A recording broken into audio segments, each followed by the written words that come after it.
pengakuan kelima. Semoga gak nangis. Kalalah aku mau lepas dari rasa kebencian ini.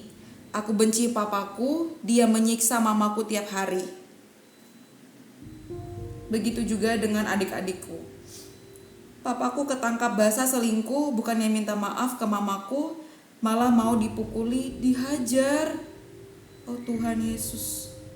Sampai jari mamaku patah dan harus diamputasi. Sedih banget hidupku, Kak. Aku mau keluar dari neraka ini. Aku benci papaku. Gimana ya, Kak? Semoga direspon. Kalau udah sampai begini, kamu harus lapor sih ke polisi juga. Kamu harus lapor supaya tidak ada sampai hal-hal yang tidak kita inginkan tuh terjadi. Misalnya pembunuhan. Kamu yang kuat ya.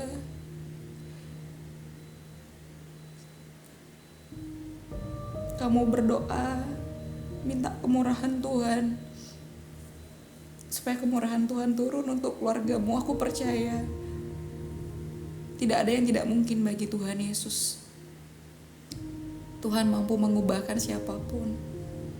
Ketika kamu dengan sungguh-sungguh minta supaya Tuhan mengubahkan papamu, supaya papamu tidak menyakiti mamamu lagi. Cuma satu, kamu harus berdoa dan kamu minta sama Tuhan supaya hujan pertobatan itu terjadi untuk papamu. Apalagi sampai mamamu harus diamputasi ya Tuhan Yesus. Tuhan akan tolong kamu. Tuhan akan berikan jalan keluar. Tetap semangat. Jika kamu nonton video ini, Tuhan menunggu untuk kamu datang kepadanya dan berseru, Tuhan tolong aku. Tuhan tolong aku. Katakan Tuhan kuatkan aku, teguhkan aku. Karena cuma Tuhan yang bisa nolong kamu. Cuma Tuhan yang bisa tolong kamu. Oke.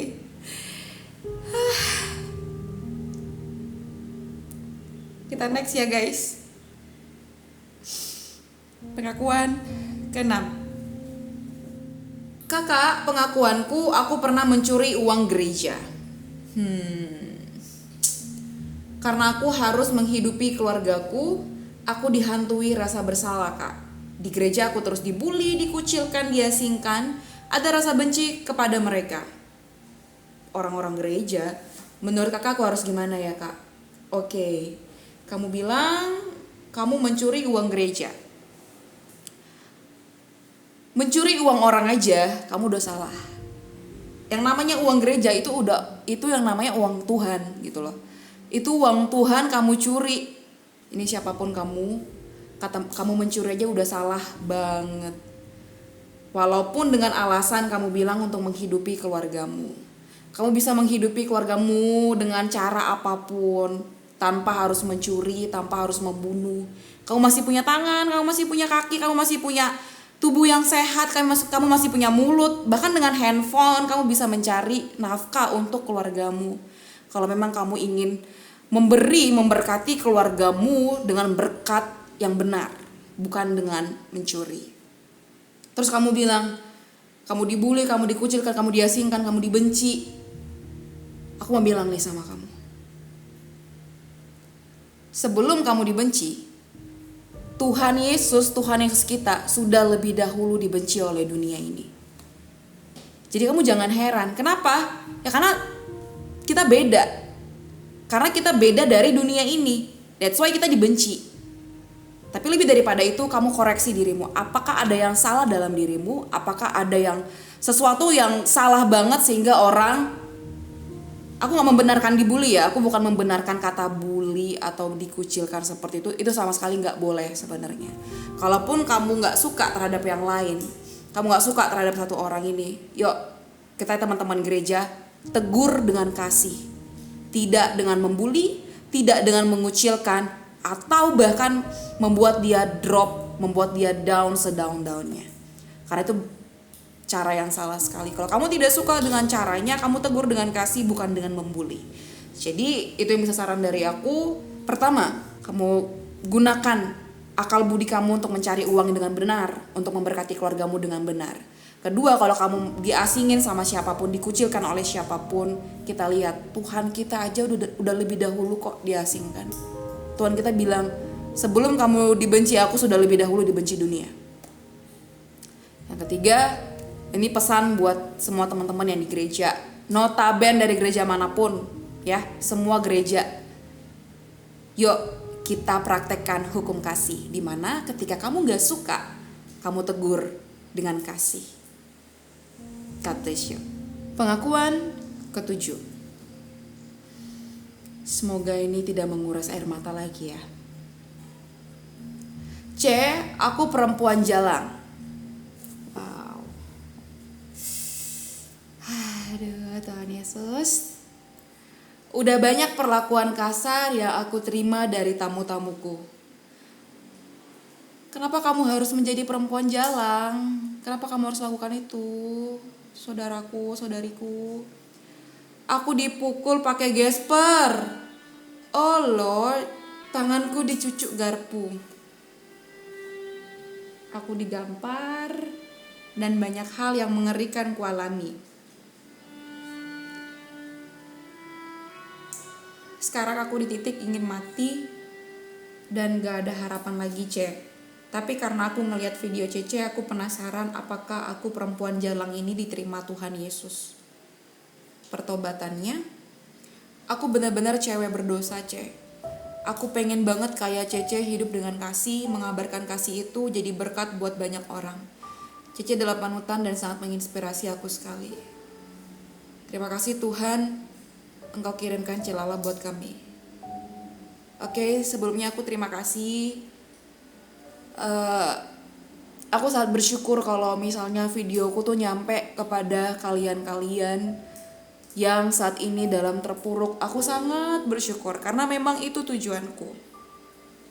Itu tujuan aku membuat video. Awal banget tujuanku membuat video dan sampai sekarang itulah tujuan aku membuat video untuk kalian, teman-teman. Dan aku bersyukur kalau sampai video aku tuh tersebar ke kalian. Dari kisah kalian aku belajar banyak jadinya. Jangan kamu perkatakan dengan mulutmu kamu adalah perempuan jalang. Katakan kepada dirimu, aku perempuan yang diberkati Tuhan. Aku perempuan yang akan dipakai Tuhan dengan dahsyat. Tuhan akan memakai aku dengan luar biasa. Karena itulah yang aku perkatakan setiap hari ketika aku bangun tidur, teman-teman. Setiap pagi aku selalu berdoa, Tuhan akan memberkatiku, Tuhan akan memberikan aku hikmat. Karena kita percaya, dalam mulut ini Tuhan taruh kuasa kepada kita. Kalau dirimu saja kamu memperkatakan dirimu wanita jalang, terjadilah sesuai dengan perkataanmu. So, setelah kamu melihat video ini, jangan lagi atau jangan pernah sekalipun kamu perkatakan ke dirimu kalau kamu perempuan jalang. Dan kamu tinggalkan pekerjaanmu itu. Karena itu mendukakan hati Tuhan. Kamu bayangkan, Tuhan udah mati buat kamu. Tuhan udah mati buat aku. Tuhan udah mati buat kita semua. Tapi kita tetap stay pada dosa, dan dosa. Ketika kita melakukan dosa, tanpa sadar kita mencambuk Tuhan untuk kesekian kalinya.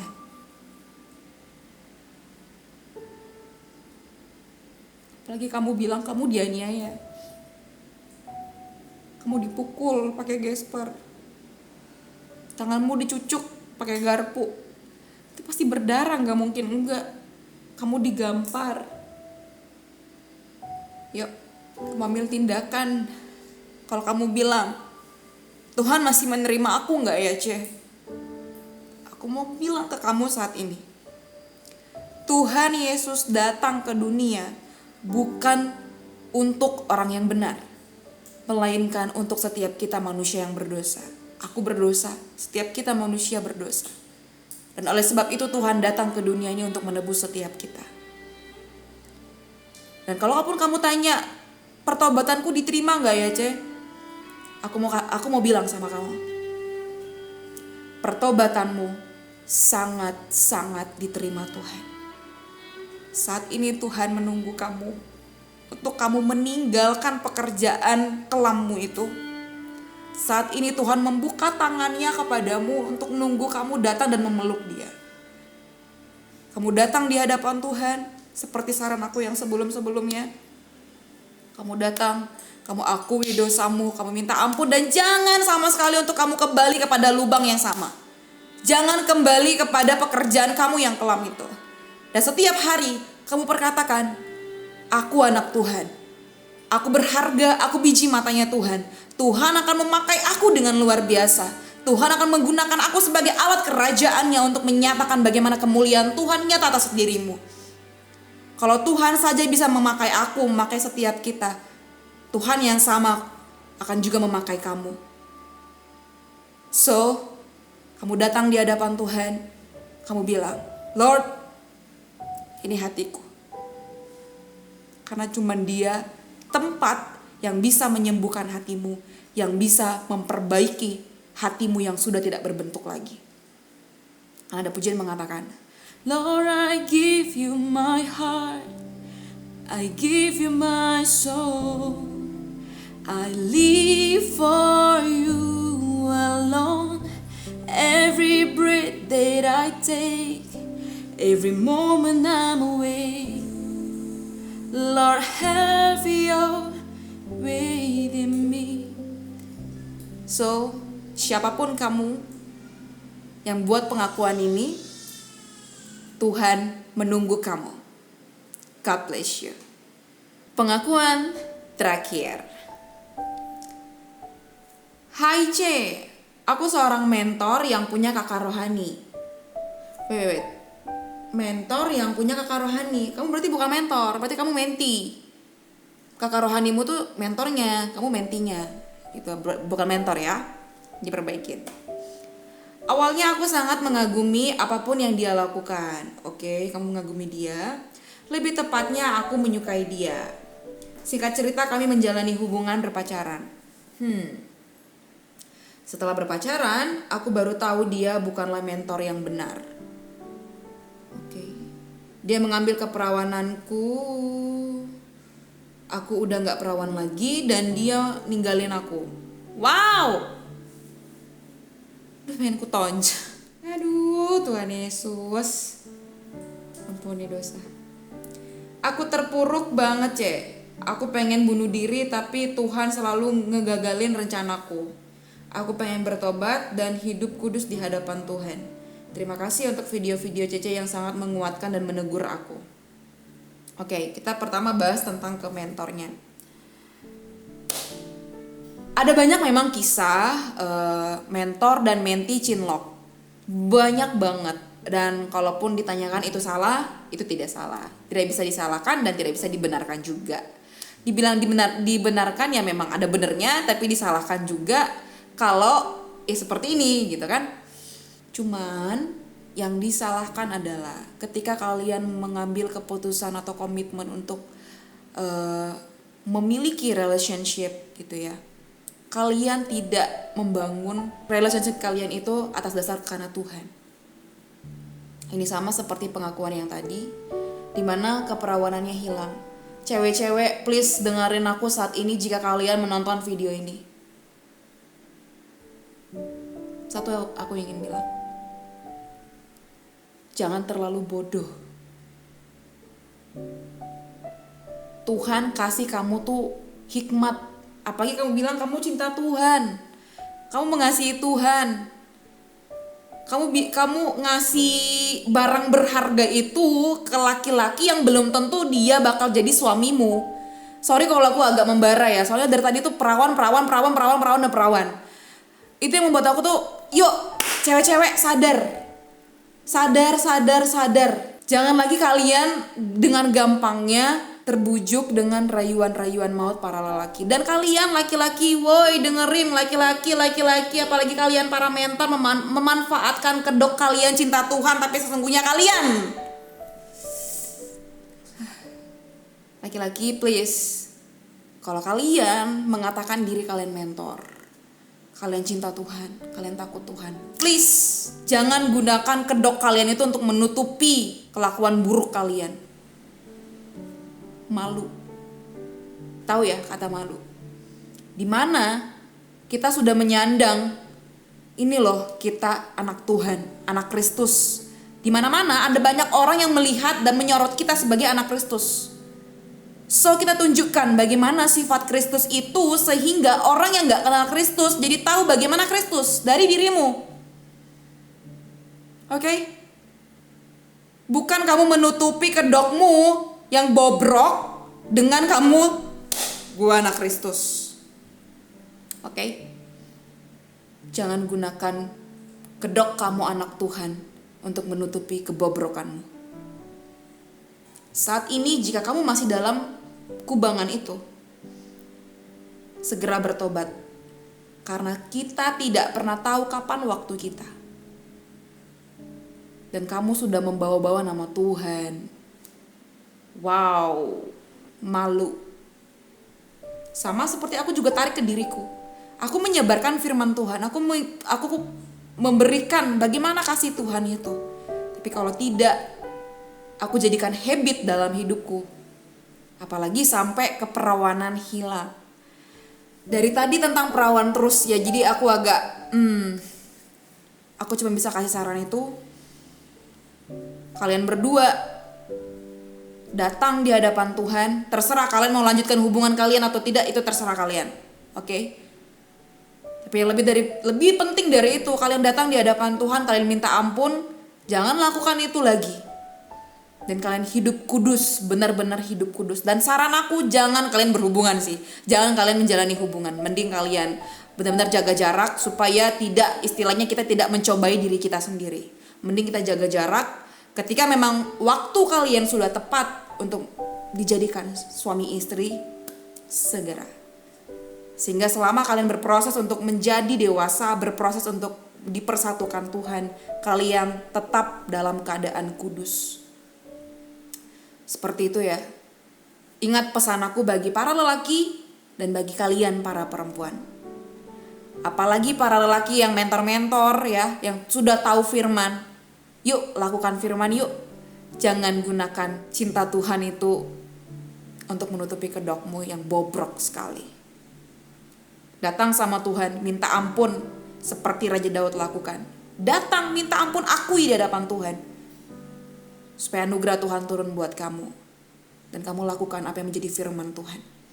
Selamatkan banyak jiwa. Ada banyak anak-anak muda, anak-anak milenial yang harus kita tunjukkan kasih Kristus. Oke? Jangan lagi malah yang diurusin orang-orang yang cinta Tuhan. Orang-orang yang punya kedok anak Tuhan. Oke? Sekarang bukan itu lagi yang harus kita urusin. Yang kita urusin bagaimana caranya mereka yang gak kenal Kristus jadi kenal Kristus. Dan kalian yang perempuan, gunakan hikmat yang Tuhan kasih ke kalian. Tuhan bilang kalian itu lebih kuat loh. Kalian tuh penolong untuk pasangan kalian nanti gitu. That's why untuk menjadi seorang penolong kamu harus punya hikmat.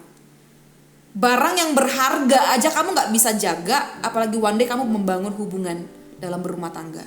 Itu akan sulit. So, saatnya mengambil tindakan. Bagi kalian yang perempuan, jaga kekudusan. Dan bagi laki-laki. Oke teman-teman, terima kasih untuk semua pengakuan-pengakuan yang teman-teman kasih di dalam segmen kali ini. Mohon maaf banget kalau ada pengakuan-pengakuan yang tidak aku up di video ini. Aku akan berusaha untuk membalasnya di DM kalian. Dan bagi teman-teman, jika ada kata-kata yang salah ataupun kata-kata yang kurang enak di hati teman-teman, aku minta maaf. Dan semoga saran-saran yang aku kasih ke teman-teman dapat berguna dan menguatkan teman-teman. Dimanapun teman-teman saat ini berada, pesan aku tetap jaga hubungan sama Tuhan. Tetap ambil waktu untuk terus bersama Tuhan Yesus, untuk mencintai Tuhan dimanapun kalian berada. Tuhan Yesus sangat mengasihi kalian. God bless you.